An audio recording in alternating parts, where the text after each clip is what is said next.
And that is where I ended after 2 or 3 weeks of work on it. So the version you see here, the back plate is already a new version. Here it can swivel. I did not have that before. First I just had a fixed mounting plate. It was just screwed in. So later on, a few days later, I moved to a rail and carriage system, and this is the better version of that.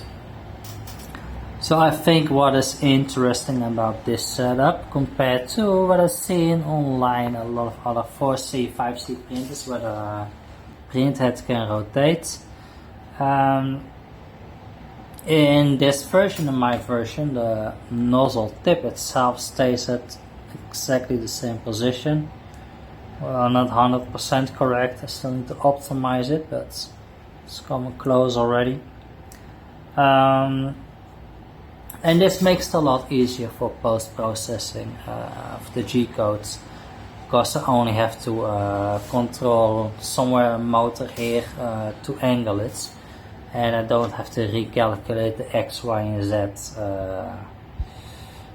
So that all stays the same.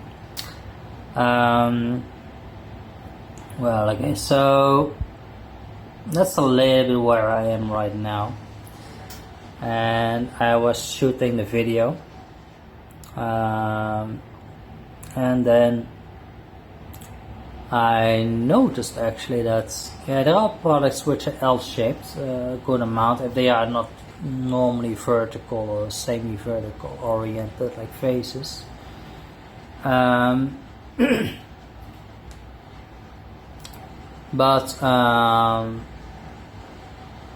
there are also some products which are actually more T-shaped, like the hair dryer I initially showed in the video. And in that case you also want to print it from that side a little bit, just for the grill, or what is it, the ventilator there.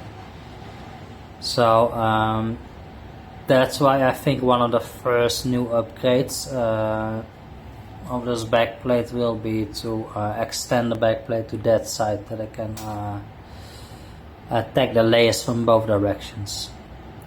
Of course, it will be hefty processing, post-processing for that. I don't know how to do that, but okay. This thing, of course, is also should be mounted a bit better. I didn't mount it at all yet, a little PCB.